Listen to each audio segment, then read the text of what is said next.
Hello, everyone. Welcome to a, I want to say festive version of the Redmen podcast. It isn't. We very much had a specifically festive podcast planned to go out on a normal time on Tuesday. It was going to be pre-recorded because we've had obviously trying to balance work, life and Christmas.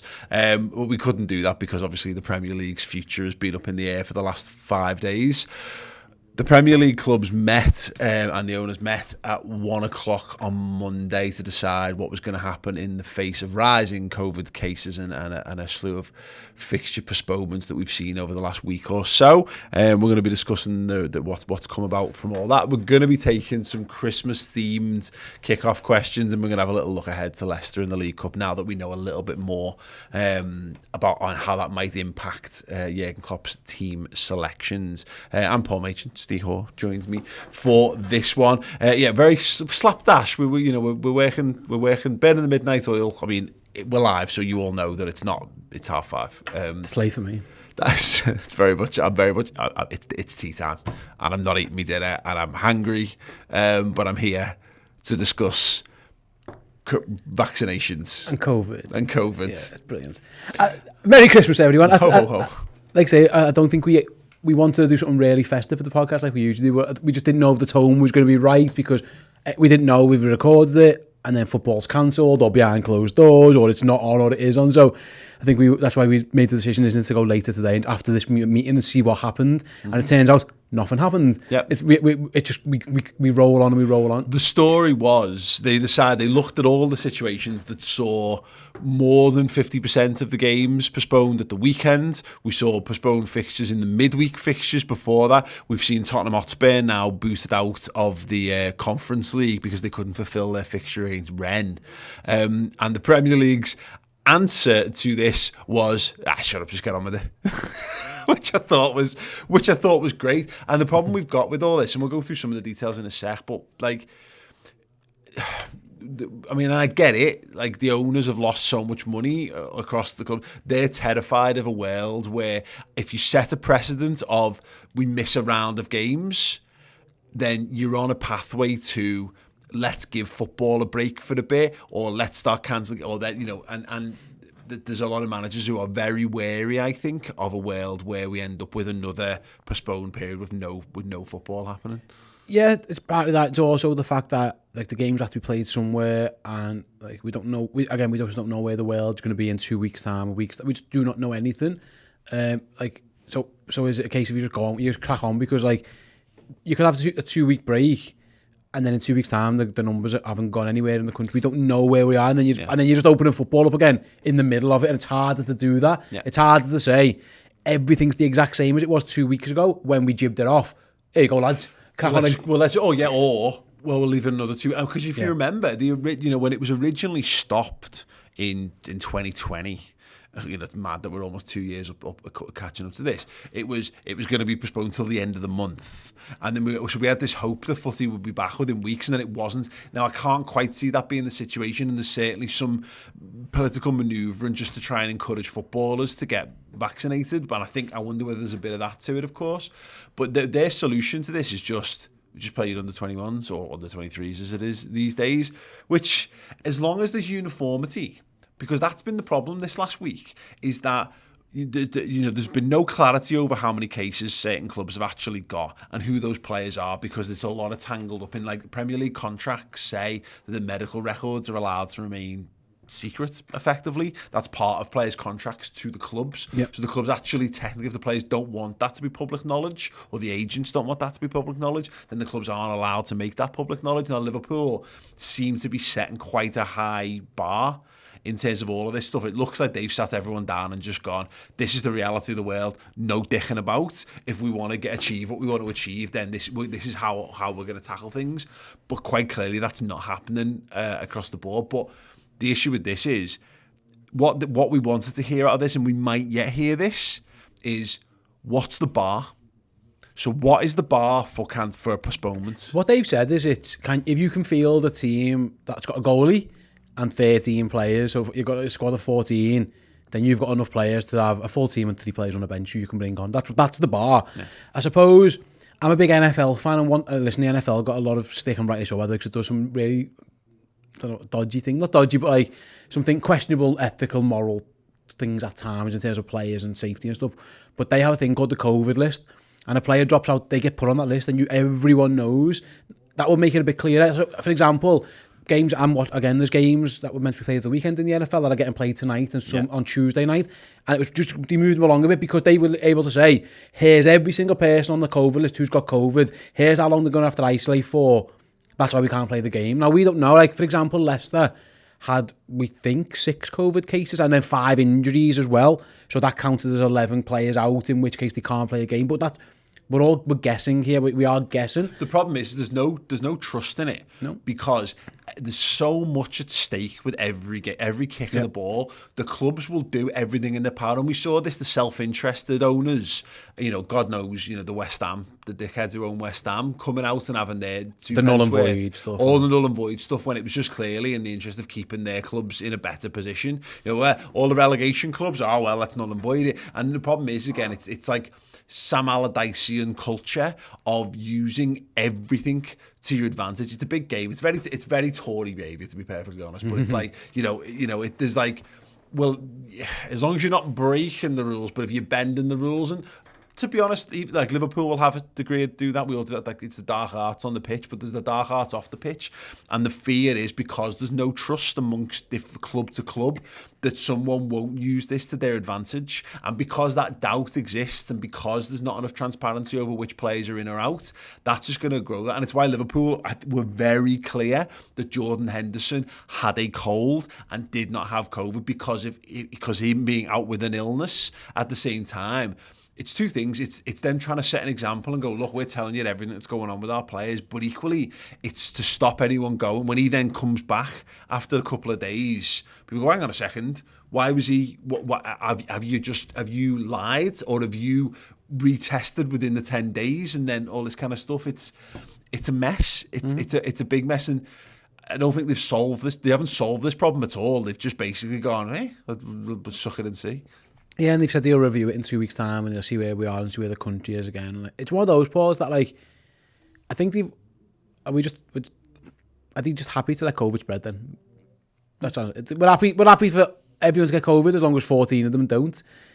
That's potentially in there. Again, I don't know what the right and wrong answer is. Like, I do not know what the answer is, because, like I say, COVID, we're gonna have to learn to live with it forever. It's going to be here forever in some form. Again, there's vaccinations and there's stuff, and the in and out of lockdowns, and at some point it's got to all stop. But I just don't know what it is and what the answer is. I'm not clever enough for that. I vote people in charge to figure that out. Yeah.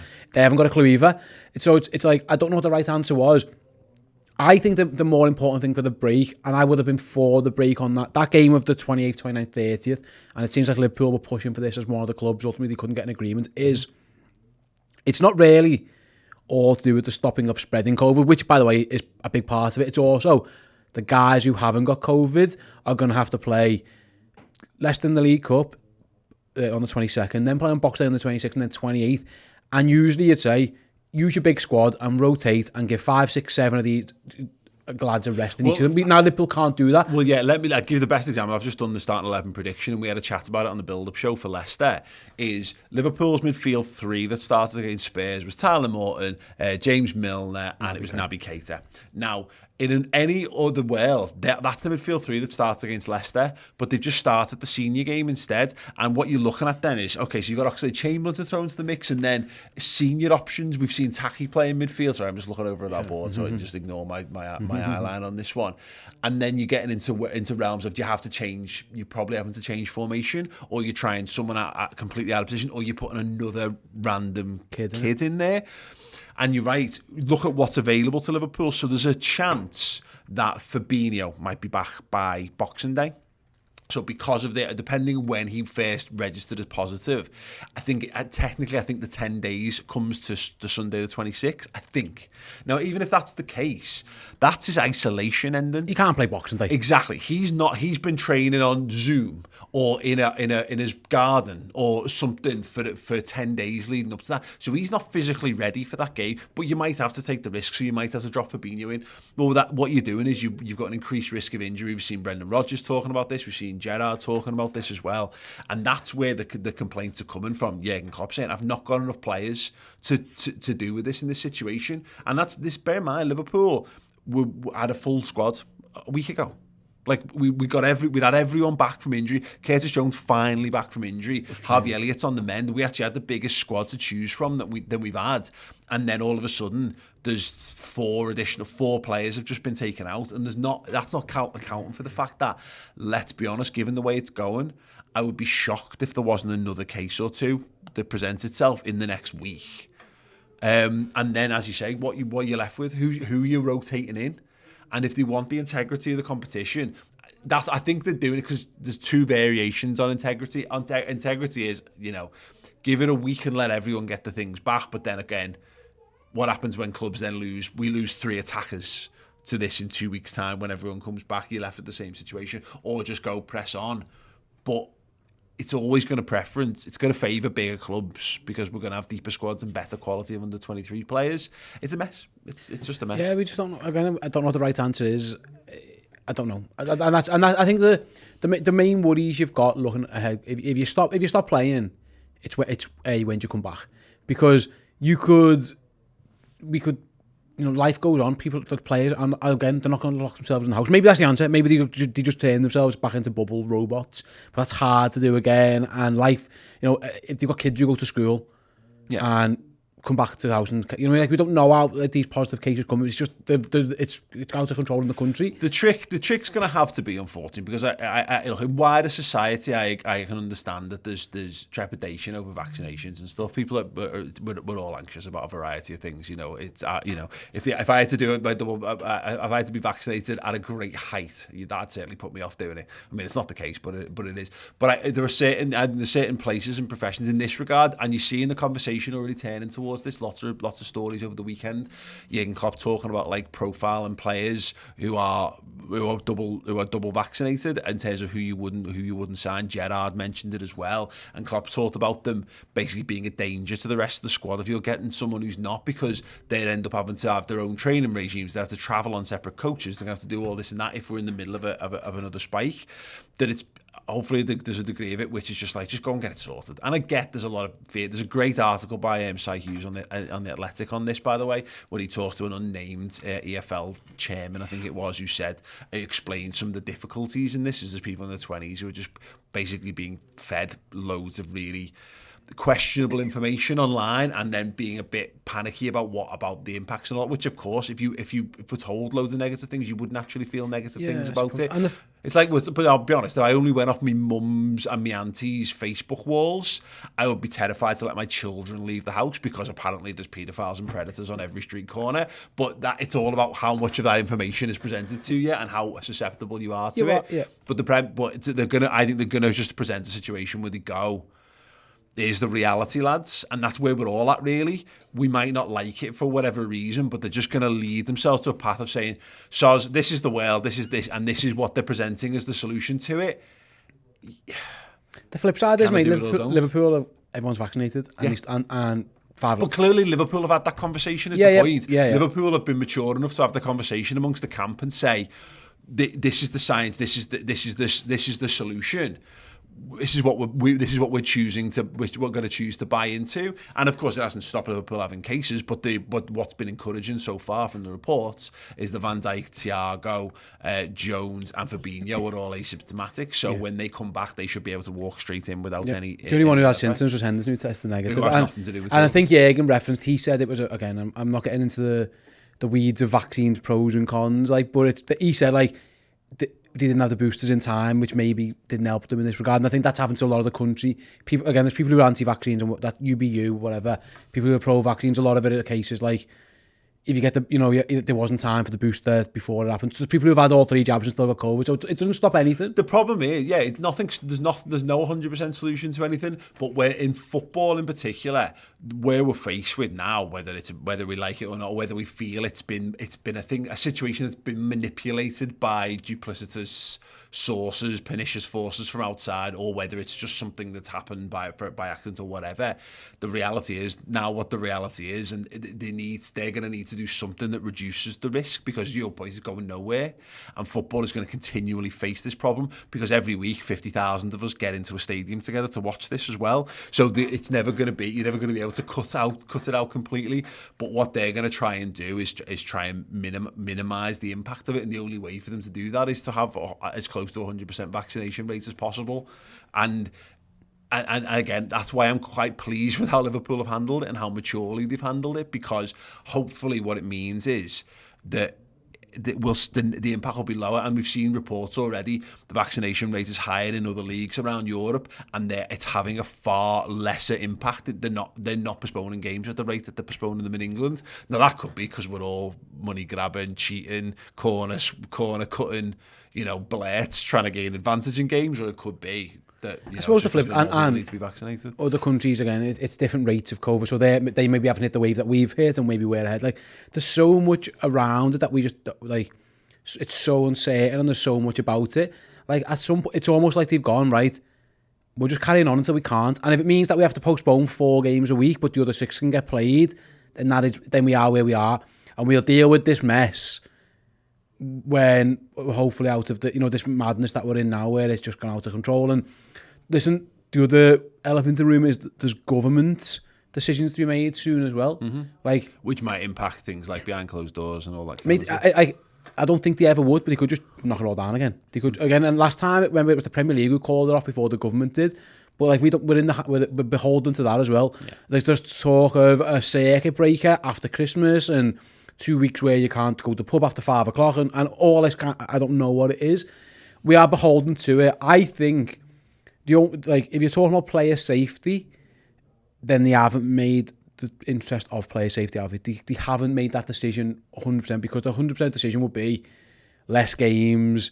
You could have the 2 week break of something like that. That's the ultimate player safety answer, if that's what the messaging was. Well, the ultimate player safety answer, to be perfectly honest, is to take a 2 week break or 3 week break, but also make vaccinations mandatory for everyone in the league and all the staff that work at football clubs if they want to be 100% committed to it.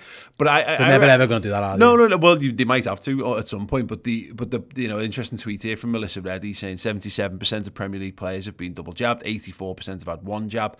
No specific details as to clubs or individuals be provided by the league, and player vaccination rates will now be publicly communicated at the end of each month beginning in January, which is going to be interesting to see, because there was one earlier from Dan Rowan, wasn't it? Yeah. Who said there's it's a 70, the same thing. 77% of Premier League players have received 2. The league says player vaccination rates will now be publicly communicated, and there was 84% on the vaccination journey was one, and then there was a newer one. Sorry, Joe, I'm just going to click off this a sec.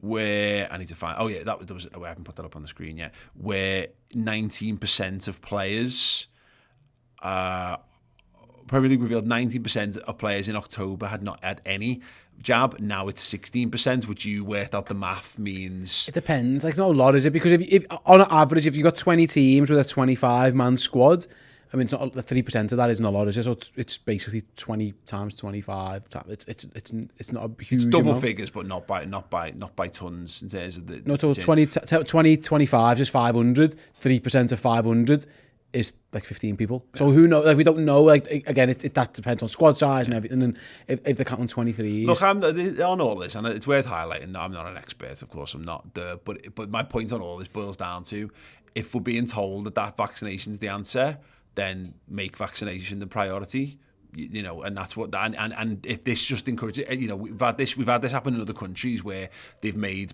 proof of vaccination and entry requirements into venues and restaurants and all that, because they know that where the lowest take up on this is in a particular age group, who are the kind of people who would want that in their lifestyles. So they've made that a thing to try and encourage that to get up. And if that, again, it's just the thing. The problem we've got, without going too far down the political rabbit hole on this, is I get it. I get why people are sceptical, because the people who we've in this city, we've spent 40 years telling people don't trust Tories and we literally having banners at the ground. Don't trust the Conservative Party. Don't trust people in power and all that kind of stuff. And then now we're in a world where they're the ones tasked with telling us what we need to do to be able to get through this. And not only that, they're not fucking doing it themselves. So of course everyone's going to look at it and go, well, that doesn't make any sense whatsoever. And that the message changes. So it was to take two vaccines and then it'll be fine. And now it's like, actually need a third booster, and then it could be another one. I get it. Like, I'll be honest, I've had both my vaccines, and I'm going to get the booster. But people, like, and I think Jürgen said this as well. He said morally he thinks people should do it, but you can't. He doesn't think you should mandate people into doing any in terms of their body. And I understand that as well. 100%. Yeah, so I don't think you can say to every Premier League player. And it's not the same. And I appreciate that this is a loose analogy in this regard. But the one that reminds me of it was the 80s. Yeah, the early 80s when they made seatbelts in the back of car seats mandatory. They said, right, every car's got to have seatbelts. And our car, and it's people younger going like, seatbelts are always in the back of cars. Our car didn't have seatbelts in the back of it, because none of them did, because you didn't need to have them.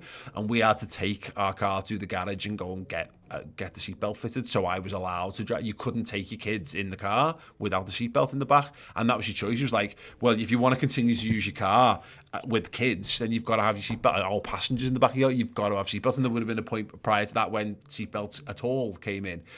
And you had that choice where it's like, well, hang on a second, why am I putting myself out? I've got to find the time in my day. And I presume, but again, I didn't live that from the financial perspective, but get the money to make this kind of happen. But it became a thing, and now we're just accepting of it. And it has a little bit of that kind of vibe to it. It's just a shame, because ultimately, from our regards, we just want footy to carry on. Yeah. I just want to see Liverpool. I want to see Liverpool go on and do what this Liverpool side should. And I'm at the position where it's small things that can tip over arguments and all that. Whatever it takes to make sure that Liverpool get to keep taking to the field. Because this is the thing, Liverpool are doing everything in their power. But you made a mention before, there's a point on, I think it was on one of Dan's one, the one about across the EFL. So it's 59% have had 2 jabs across the Football League. Like, you know, Liverpool are going to come up against Shrewsbury in the FA Cup, and I don't know what their vaccination rate's like, but you're going to come up against teams that aren't like that, and they then increase the risk of our players and coming into contact. It's a clusterfuck. Yeah, it is. Again, I don't know what the right answer is. Like, the only way it goes away is like what we saw over the last year or so, is when the rates go down, everything seems better and more things open up and football follows suit. It's no surprise football's where it is now, because the country's where it is now. Like, everyone knows someone who's had it recently or got it or is isolating because they've had it. Like, we work in an office where there was 8 people at times, and like 3 of us had it in the last couple of months, and like it's everywhere. Like, that's where we are, and I just don't know what the answer. If the answer was just to stop footy. Yeah, but the point is, you're not meant to know the answer, and I'm not meant to know the answer. And the problem is, again, it goes back to this erosion of trust. But somebody somewhere's got to make a decision, and they have made a decision at least. And the decision right now is they carry on, and they continue to use the squads. But this isn't solving the problem. This is just living with it. But again, it all just feels like they're driving down this pathway of encourage as many footballers, because there's going to come a point where their working options are going to end up being limited. You know, you're going to be less inclined to sign a player who's more likely to miss football matches, or more likely to encourage to get other lads in your squad missing football matches and all that kind of stuff. And hopefully get to a point where, you know, that can happen across society, such that we're not back in a situation. Because the worst thing for us as football fans is we get back to A, football being stopped, worst case scenario, and B is we're back to empty football grounds again, because it was shite. And I think that's, to be honest, it looks like that's the way we're heading, or at least reduce capacities and stuff, like again circuit breakers and stuff. I wonder, Paul, if, again we'll cross this bridge when we get to it, but like if the if the government said 2 weeks circuit breaker, they're talking about, which by the way, it was meant to be a 2 week circuit breaker last March, and we were locked down till summer, so like don't bank on it. But if they said we're having a 2 week break of we're not no fans in stadiums, no big gatherings and stuff, I wonder then if the Premier League would say, right, then we'll have a break then, because it's only going to be 2 weeks. We'll give them that 2 weeks, and if it goes past 2 weeks, then we'll go behind closed doors. But rather than having to play 2 or 3 rounds behind closed doors. I wonder if they'd say, right, we'll take the opportunity and we'll have the break now, just so that we can have fans. Because we saw them do this, Paul, didn't we? We saw them do this at the end of last season, where they postponed a round of fixtures a bit later, so that both teams could have a home game with the fans in the stadium. We saw them do that. It's just the knock on it. And to be fair, we're lucky in some regards that because lucky that the World Cup's been moved to the winter, but there's a free summer coming up. You say that, but then the next season it starts earlier because of that World Cup. It's not. It's freer. But to the point, you've not got footballers having 2 weeks and then going away for 6 weeks of a tournament. You know what I mean? So there's a bit more movement there if they need to. But it's the problem. It's a knock-on impact because of the desperate need to keep spinning the money and keep having dough there. Is the major driving force. They don't give a shit about player welfare, and to that point about the vaccination thing as well. And I understand where the negativity and the theories of it come is like they'll put whatever they want into the players. By the way, they do anyway. You know what I mean? They run players into the ground like left, right, and centre over all of this. You know. But yeah, look, we had a super chat in from Tarek S. He says, if the FA says you have to show vaccination card or certificate showing you're negative before coming to a game, is that the same for players when they show up? Yeah, I mean, like, I guess the vaccination thing's an interesting point, but if they're saying vaccination or negative test, the players are all being tested now, so the idea is not to have to get anyone with positive, which is how we ended up losing Van Dijk, Matip, and not Van Dijk, Fabinho, and Jones just before the Newcastle game, and Thiago just before the game at the weekend. So yeah, largely speaking, it is the same. Yeah, look, it's a mess, and you know, again, but it's. Can we lighten the mood with some Christmas kick-off questions? We absolutely will. We are going to. I say kick-off questions. Maybe we'll change it to final whistle questions. Yeah, we're gonna. So actually, we're gonna be talking about Leicester in a second. We're gonna have a segment from this week, from today's final word show for you guys as well to get into. We talked about Alisson and his performance and the mistake leading to the equaliser. But yeah, send me in if you're in the live chat. I want some good Christmas jokes, and I want some Christmas themed questions, and we'll do some of them in a little bit. But yes, short break from us, and then we will return with the podcast.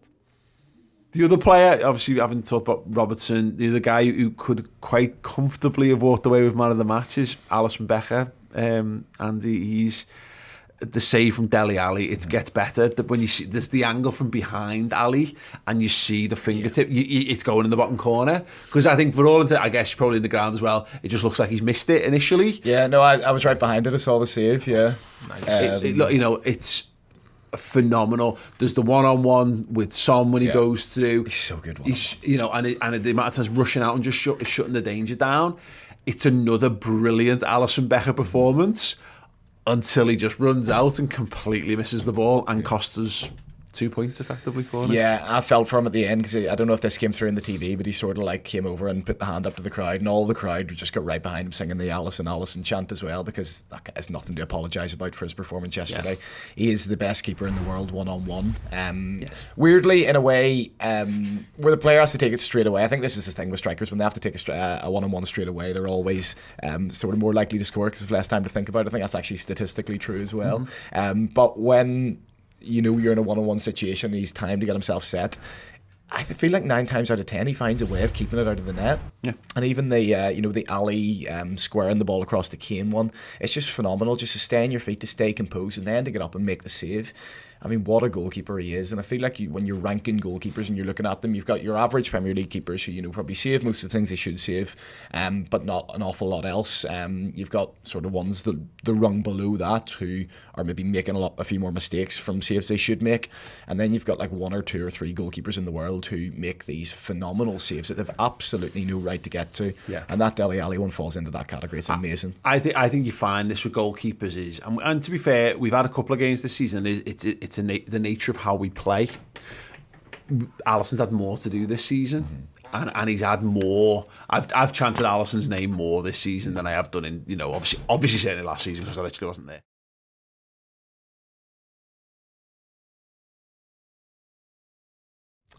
Hey, welcome back. Yeah, you can check the Final Word show out. It's streaming right now on Redmen Plus. We absolutely slaughtered the referees, and rightly so, because they were god-awful in the game at the weekend, and we had a good old chat about how amazing Jota is, and a bit more about Robbo and the sendings off, and why Harry Kane's a huge bellend. So yeah, if you want that, it's streaming right now. Just go over to theredmentv.com, join Redmen Plus, our Netflix-style Liverpool streaming service, and you can get that as well as a whole host of other bits of amazing content as well. Right, we put a tweet out asking for some kick-off questions. I'm going to find that because I've clearly lost that in the interim. Yeah, Ross put it out. We need some Christmas-related kick-off questions ASAP. We'll talk about Leicester after we've done a couple of these.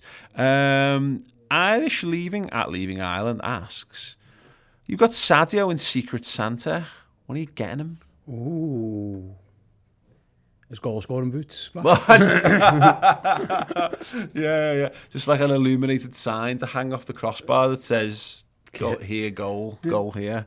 Yeah. I maybe a little bit of like Rogaine. Or go the other way and get him a razor. He loves that. He loves the stripe thing though, doesn't he? But his hairline starts like halfway up his head. Oh, listen. Would you take it? No. I could actually. Joe was laughing in the back. I can grow hair again. I can grow hair. I can do sort of a similar from there back. I would love to see you do the Sadio and do with the. But no, because again, I've learned not to do that. So yeah, no. I'm going to go shooting boots. Martin at _LFC. What Christmas present would you get Paul Tierney? Wow, good question. I would shit down his chimney, big time. Is that a euphemism or? Yes. Yeah, I mean. Yeah. I would take a massive shit in his chimney. I'd give him an upper decker as well in the toilet. Let them deal with that one. What would you get him? I was tempted to go for the old like pair of glasses, you know, like when you remember Pat Rice, the Arsenal assistant, used to wave his glasses at the ref. Yeah. I used to love it, granddad waving glasses at ref. So yeah, maybe that. Yeah. Maybe not a pair of glasses, maybe an old person to follow him round, just waving glasses at him. Like, you should be wearing these. Pay someone to follow him around.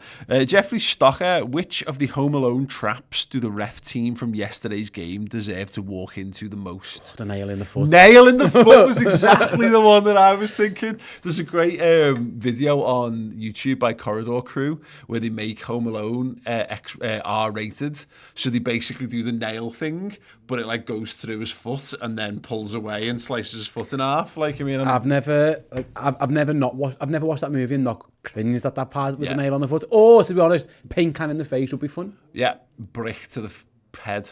I mean, that's murder. Bricks. Only if he dies. Okay, yeah. Attempted murder? Yeah. Okay. Well, okay, get a minor to do it.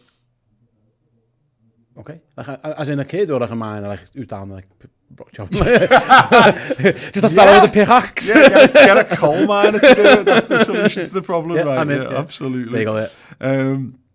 Okay, sad. Annie's Anfield says, who would you most want to come to for Christmas dinner out of our team?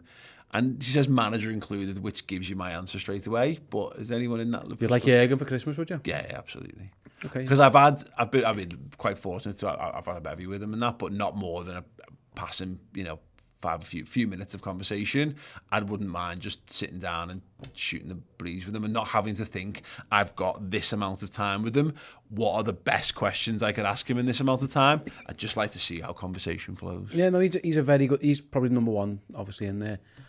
I was thinking of having like maybe Christmas dinner with Pep Linders, but I'd be worried that like he starts getting the shakers and start like the salt and the pepper and start showing me 4-4-2 on the Christmas day. That'd be quite fascinating. You sprout at left back and you're pigging blanking in centre mid. So maybe, but if it was just purely the playing staff, I think I'd like to see Andy Robbo. I bet Andy Robbo like downs a few tins at like 11 in the morning, don't he? Before Christmas dinner. Yeah. Like he's well oiled for Christmas dinner. Yeah. And then like he's either making fun or he's causing a massive fight, and it's at least it's entertaining. I bet he is a massive prick when you're having like a family game of Monopoly or something. Like I bet he's either steals from the bank or laughs in your face, or is a board flipper. Yeah, I mean, we're kind of stereotyping Scottish people here, I think. No, I'm stereotyping Andy Robertson. I watched him try to kick a guy's leg off at the weekend. Yeah, I mean, yeah. So, yeah, absolutely. And, yeah. We've got a good answer here, actually. from Tom in the comments is saying Joel Matip. This is the only correct answer to that question. Is it, you know? I don't know. I would love. That might be the right answer because he's hilarious. So even he's one of those people who make you laugh when you don't even mean to make you laugh. Yeah. So again, you're having an entertaining Christmas dinner. Like I'd like to go to his house and watch him try to cook and prepare because I reckon there'd be loads of limbs when he's burning his hands getting the turkey out the oven and all. I think like even John Matip asking you for like, can you pass the salt would be make you laugh. Oh yeah. Yeah, he's actually a dead sound. He's actually a really sound fella as well, so that actually would be pretty funny. Right, we'll take some more festive questions in a minute, but we obviously did the build-up show earlier on today, and we were having a little bit of a chat to the team. I've done the starting 11 prediction as well. You can check those out over on YouTube, of course, or on the website where all of the content lives. Now that we know that there's going to be no break, other than if Liverpool reach a point where they can't field an 11. We'd had this hypothesis that if they'd maybe taken the 28th game, they're taking the Leicester game out of the fixture list, we might have gone a little bit stronger for the League Cup game. Do you think that's a pointer that we might just put a bunch of kids out for this game? Yeah, I do actually. I think if he's going to be forced to have those two games, which are now going to happen, we're going to be playing on the 26th and the 28th, and we don't know who's going to be available for what. I wouldn't be surprised if he plays a very young team, like the under-23 team. Like, I wouldn't be shocked if that's what he did. Like, again, there's moral questions in that of just forcing kids out in COVID. I don't know. Against a team who've just come back, who had their own issues. We'll get the lads who were too young to be vaccinated. Yeah, it's fine, whatever. You know what I mean? The government's saying they're fine to go out. Yeah, I don't know. I think it'll be a very weak team. But again, it can't be that weak because we haven't got that many changes to make. Like, I was thinking the other day, it could be similar to the team that played in Milan, but then like half of them played the other day. The centre-back's injured from the other day in that as well. So like, well, of that Milan team, you're probably not playing Alisson. Nat Phillips is injured, so you can't play him. Divock Origi's touch and go. I don't know if it's too soon for him. So there's already 3 that you can't play. We've just used Tyler Morton against Spurs. Do you want to ask him to go again? I mean, maybe you do, because then maybe you think hopefully someone else is back. Hopefully Henderson should be back. At least he'll be back for the weekend, unless he gets unlucky with the. So yeah, it's so difficult to know what to do. My only issue with this is because I was having a look at it and I had a big debate over who of the senior lads start. And I still think there's plenty there. It's the midfield where we're thinnest. So I think the back four pretty much picks itself. I think the goalkeeper picks itself. I think it's Kelleher. Then the back four picks itself. And the midfield is an issue because we're really light on numbers. But you've got loads of choice in the front three. And I think it will, but it's how hard we want to go for this. And my fear is you can go too weak. And what you do by going too weak is you make this a fucking huge slog for the other lads who you are playing. So it's all well and good saying, oh, whatever, put Kay Gordon or put Maslowski up front or whatever, but we're still going to have to play a pretty Milner, Ox, Keita and Tyler Morton. At least 2 of them are going to have to play this game regardless. I think so, yeah. And there's a chance at least one of them then has to play it against Leeds. So you run the risk of running the legs off them. Yeah, and Konate's the same, or Gomez, one of those lads is going to have to play at the weekend. Both, probably. Possibly both. So by it's it's a bit of a false economy, I think, maybe going weak for this, unless you're just saying what's the most recent under 23 side. It's an option. I think Gordon will play. I think Kay Gordon will play. I think it'll be Minamino. It'd be ideal if Divock's back fit and available, because then he becomes the option. It wouldn't be the worst idea in the world to get some minutes into Roberto Firmino's legs, perhaps. Yeah, he's only come on as a couple of substitute easy for me to say, a couple of substitute appearances recently. So maybe they might see the benefit of saying to Bobby, right, you play both Leicester games are yours, and Diogo, you're having the Leeds game. Like there's an option there. But again, you can't plan it, Paul, because we just don't again. Players are going to get injured. We've got so many games. Like the COVID worry is still there and things like that. Like if someone gets a snotty nose over there, they're getting whipped out of that camp straight away, because we can't take a risk on it. Like that's the problem. If someone starts, if someone chokes on the cereal and starts coughing, he just hazmat suits around. Being sprayed. Like a Monsters Inc. when the kid has the monster with the sock on his back, and it's that. So we just don't know where we're at with it. I think he's gonna. Here's what I think who won't play. Robertson can't over that one, but he wouldn't have played anyway, I don't think. The goalie won't play, Trent won't play, Salah won't play, Mane won't play, and I don't think Jota will play. I think those 5 I can rule out of starting the game. Everyone else is kind of like... Firmino should you'd imagine Firmino will play this. I agree. I think Firmino needs a game, and then Gordon, and then it will depend on whether Origi's fit. But the problem is, and we've got this is the January problem, the AFCON problem. We've got too many lads who all play in the same position. We've got plenty of bodies, but a lot of it relies on Salah just playing because or Mane playing on the right because no one else is really that good from the right hand side for us. No, he started Cater Gordon there in the Norwich game, so I wouldn't be shocked if he does that again. You're right, but yeah, again, mate, we're so insane. I don't know how many times I've said the word I don't know, but I feel like I don't think Jurgen cares if he loses this game. Mm-hmm. That's where I'm at. Because I think he's pissed off that he hasn't got the game cancelled. He might do it to make a point, right? But I'm like he did with the Villa Cup tie. You're making me play my kids' team. I'm playing the kids or the Shrewsbury. This was meant to be my winter break. We're all going on holiday. See you later. Have that. And he didn't even turn up. So it could be. He could even go as far as doing that.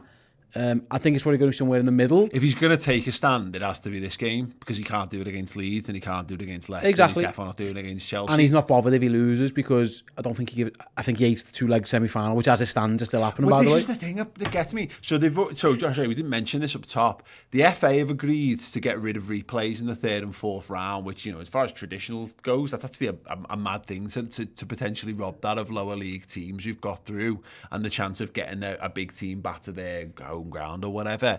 But we were joking before. It's like if you've got all the sort of interested parties in English football around a table, and then you've got like the Premier League there, and you've got the FA Cup, and you've got that, and then they've got the Champions League on video call.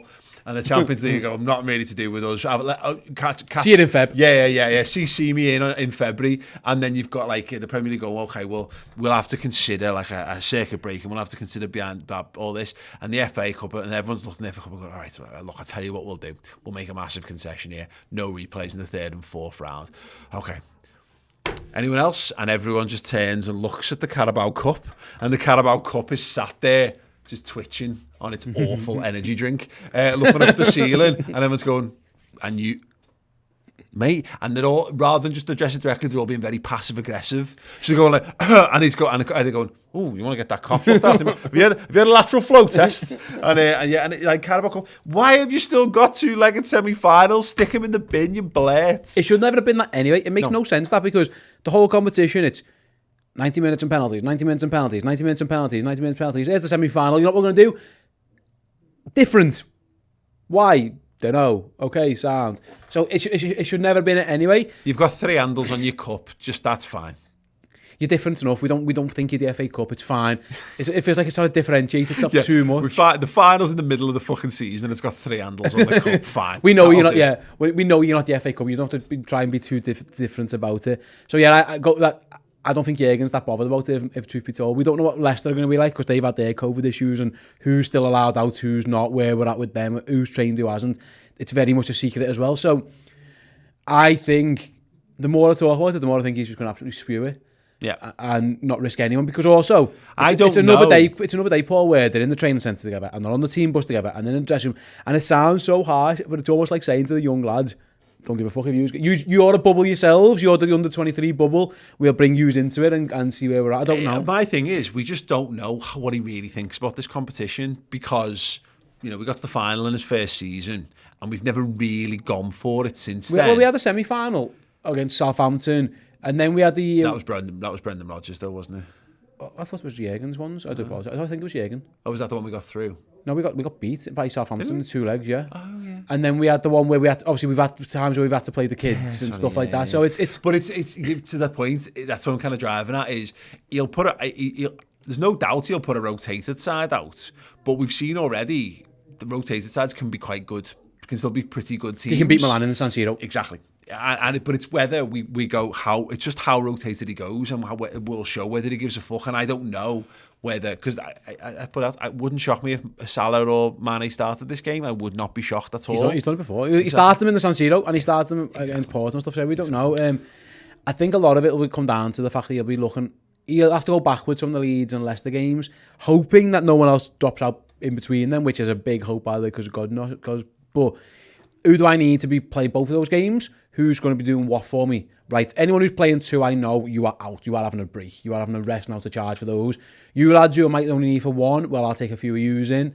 Anyone who's playing against Leeds, you're less likely to play this game. It's a big melting pot. I ultimately think it comes down to the fact that he goes with a lot of young lads. Like, would you be surprised if it's Conor Beck's playing if he's fit? Conor Bradley or Owen Beck rather. Yeah. Like, Neco Williams, I'm certain will play. Yeah. I don't know if he class him as a young kid anymore, but I think he'll play. And then you mentioned Gordon's there. We saw the lad who was on the bench yesterday. I must admit, I was completely unaware existed until he came on the bench. Harvey Blair started, didn't he, against Preston at one point. Like, I wouldn't be shocked if he goes 6 or 7 young lads with a couple of backups. You still got to fill the bench as well, haven't you? Which is a thing, and it's just whether you go strong to start or you go off the bench, and it'll be a sports science question as much as anything else. We had a great question here from Key to start. 1 turkey-sized pig in blanket, or 5 pigs in blanket-sized turkeys. 1 turkey-sized pigs in blanket. I love pigs. Yeah. Otherwise, you're getting a little time. You're basically asking me to eat the turkey nuggets. Yeah. No. Shite. And I love pigs in blankets. Yeah. They're amazing. They're incredible. That's a big old piece of bacon. It's a big old sausage, isn't it? Oh my god, it would be like a blanket. Or it could be an actual pig, like on a spit roast, couldn't it? With a blanket, like a blanket for bacon. Bony, a bit of like. Oh, you want a giant sausage? Your words. Careful. Yes. But yes, absolutely. In any given situation, the answer is yes. I'm desperate for that. Absolutely gagging for it, Steve. I'm not the man to deliver that, but I suppose someone else. Sounds. Moving on. Chris McAvoy also said the paint cans and the blowtorch was his answer to the Home Alone question earlier on. Yeah, I think they're pretty reasonable shouts. I'd just be them referees having to run the gauntlet of some description. I mean, we did a Halloween themed show video with Lawrence McKenna and Robbie from Arsenal Fan TV, where they had to go through. Lawrence had to go through. What's it called? Farmageddon, which is what Farmer Ted's turns into over Halloween. But if it was real zombies who could kill people, I'd be happy to see Tierney and Kavanagh run through that type of world. But yeah, if anyone has got CGI capabilities, also just put them in Home Alone and make us all feel better about ourselves. That would be absolutely splendid. Couple of quick questions to kind of round us up here to keep it the Christmas theme and hopefully bring us all back to a relatively even keel, because I said this before, I'm not looking to solve problems of vaccination. You do you. But there are also, it's also what we live in a society. And part of being in a society is you make sacrifices for the greater good. You make your life fractionally more difficult across the board. And if everyone does it, then it raises the bar for the whole lot. Harry Lavin says, you invite Roy Hodgson, Kenny Dalglish, Brendan Rodgers and Jurgen Klopp round for Boxing Day. What alcoholic beverages are you stocking the fridge with? I'd let them each choose their favourite bevy, and then I'd have one of them. I'd like to try all of their favourite bevies. Let's go around then. What's Roy Hodgson think? Sherry? Shinzano and lemonade. I think he's I think like sherry. Oh yeah, or a port maybe. Yeah. Yeah, he's whatever your nan drinks. Jurgen likes Erdinger from what we're told. And he don't skim it. Brendan. Other beers are available, by the way. Yeah.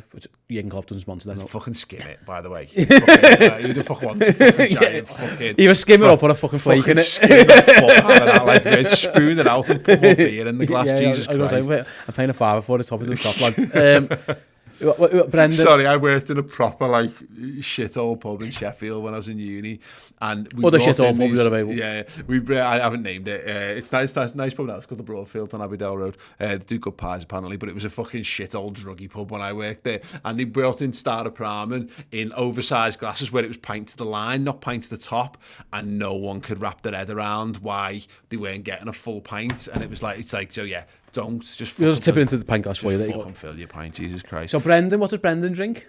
I think Brendan is a wine man. But I don't think he probably likes it. But I was going to say his own juices. I think Brendan tries to pass himself off as a wine intellectual. But he's desperate for a Carlin. But he's desperate for a Carlin. But he's the kind of lad who probably in his youth was round the back of Tesco's with a can of Carlin. And Kenny Whiskey? I think Kenny is a wine man and is a proper fine wine man. Yeah. I'd say my answer is whatever Kenny Dalglish wants. Yeah. Yeah. And I think you're going to understand that. Yeah, definitely. Without a shadow of a doubt. Nathan, who's at Co-Passion, says, we always play Monopoly at the end of Christmas Day. What would your go-to board game be? Or do you have a family board game for Christmas Day or around there? We've got the kids got off Santa Claus. We went and met him in the Dobbies the other week. It's a drawing game. It's like a bit like Dictionary. No, it's not as hard. Basically, you both, because it's kids as well, they both get a card and they have to draw the picture, and then the adults have to guess what they're drawing. It's actually hilarious trying to watch a 3-year-old draw like a pie, and then she gets really upset when she's going, "It's obviously a pie," and it's just like a squiggle on the thing. So I'm going for that. It's good fun. I'm all in for things that get people really riled up. In the Monopoly's just too long. That's the problem with Monopoly is too long. The Monopoly Empire is quite good for that, though. That's a decent recommendation. Yeah, the kids have got the racing car Monopoly, so it's a race around the track. That's quite fast. Our go-to one in our family is Articulate. Yep. Big fan of that because we've got Pictionary Air, so you draw with a pen in the air and it comes on the app. It's amazing. It's all right. Shit then, yeah. Well, it just looks like you're waving a giant dildo around when you're drawing them in it. That's all it looks like. Sounds, yeah. Happy Christmas. Yeah, right, sound. Yeah. Nixie says, if you could be transported into any Christmas film as a character, which one would you want to go into? That includes animated films as well. I want to be in the Muppets Christmas Carol, please. Wow. As a puppet? As a Muppet, yeah. Oh, wow. I love the Muppets Christmas Carol. I'm a big fan. And I'd like to meet Kermit the Frog. Okay. And if I'm a Muppet, it's not as weird as me as a grown man going up to a puppet and saying, I love you so much and want to marry you and I love you so much. I'm a fanboy. So if I'm a Kermit fanboy. Yeah, so if I'm a Muppet, then I can go and be a fan Muppet. I think that is more socially acceptable. So yeah, okay. That's the answer. I was just going to say the Marvel Cinematic Universe, but yeah. That's not a Christmas movie. Iron Man 3 Iron Man is... Oh, don't stop. Yeah. Yes, I've read the question and I've somehow managed to dig myself out of there. Yeah, Iron Man 3. In fact, even the current Spider-Man film is set at Christmas. Hawkeye set at Christmas. In your face. I'm fine with it. I'm eating Kermit. So you feel your boots. You're eating Kermit? I'm meeting Kermit. You are eating Kermit. Is that what you wanted to get him alone for? Is that why you want to meet him? Listen, meet him to eat him? Anything's on the table. I can't rule anything out. I'm a big fan of him. Okay, sad. I have ate frog's legs in the past as well, so... Following on from the Home Alone thing from Andrew JB, in a Home Alone situation, which player is setting the best traps for Marv and Harry, and what are they? I don't know about... You don't have to necessarily... Who's the most cunning Liverpool player? Yeah. Good question. I think Pep Linders probably is a big fan of Home Alone. I reckon he would be it's too intricate though that he'd end up messing it up.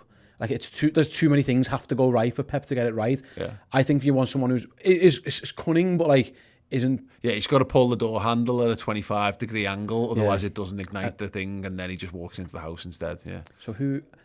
I think it would be quite good at that one because I think he'd be like a silent assassin would be Alisson because he's just such a nice man, but I reckon he'd be willing to It's his house. Yeah. He has to defend it kind of thing. Yeah. He might take it over there with his guitar. He's got the righteous power of the Lord on his side. He believes in protecting his home. Yeah. And I think it ends in being like the honky tonk man, just whacking someone over there with a guitar. Jeff Jarrett. So, yeah, absolutely. Slap nuts and all that stuff. I think you've got to be someone impish and scamp-like who's going to do it. So I think Robbo would do it, but I think it would be again an R-rated thing where I think he would get murdered because if Robbo was given Emerson Royale a playful tackle and tried to kick his leg in half. Someone breaking into his house. Yeah. Well, I used to joke don't play fight with girls from Ireland because they don't understand the concept of play fight. You play fight. Oh, messing around. No, and don't play. Oh, funny. Let's set some funny non-lethal traps with Andy Robertson because you are going to get murdered in that house. Yep. And he's going to go, hey, I got you with that miss in your face. And there's just you just a bloody stump on the floor. And he's like, oh, all right, okay, never mind. Just mops up and gets on with his day. Right, look, thank you so much everyone who's joined us for an impromptu festive Redmen podcast. Just about. I mean, we saved it, I think, at the end. Yeah, we've pulled that back. Don't be trying not With to be giant too miserable. sausages and meat and Kermit the Frog. That's what That's you're here with for. your giant sausage. Yes, thank you so much for joining us. It's been wonderful. If you want more Redmen content, because we're going to be here, we're going to still be making content regardless of what happens with footy. If you want a Liverpool streaming service to keep you occupied over this festive period, then do go and sign up for Redmen Plus. As I've mentioned before, it's like Netflix for Liverpool fans. We've got pre and post game coverage of every single Liverpool match. There won't be a watch along for Boxing Day because we are taking Boxing Day off as is the Redmen tradition, but we will be having post-match content and final words and all that in the week and days that follow. There is the 50 greatest Premier League players, a 2-part special coming on Christmas Eve and Christmas Day, and the reaction debate show to it as well on Boxing Day. There's interviews, full exclusive interviews with Steven Gerrard, with Jurgen Klopp, with Trent Alexander-Arnold, with a whole host of Liverpool players, managers, and a hell of a lot more as well. So yes, rather than getting the TV guide and looking up what you're going to be hiding from your family or getting snuggled in with your family to watch, give Redmen Plus a go. Gift cards are available on Redmen merch, and if you become a club legend, you're entered into competitions, daily competitions from now till Christmas Day to win amazing Liverpool prizes, and you get in our Discord group, which is full of wonderful individuals. Right, thank you. Thank you, Steve. Thank you. Let's go and get on with the rest of our lives because the football is going to carry on, and so will we. Hope you guys are cheery. If you've got any more Christmas things that you want to share with us, do use our social accounts. Other than that, we will return for the watch-along Liverpool-Leicester Carabao Cup on Wednesday night. Ta-ra. Hope you enjoyed the video, and if you want more from us, consider joining Redmen Plus, our Liverpool streaming service, like Netflix for Liverpool fans. Fantastic documentaries, interviews, features, and learn more about the culture of the club, as well as bonus Redmen shows as well. And if you join as a club legend, you get your name there, theredmentv.com.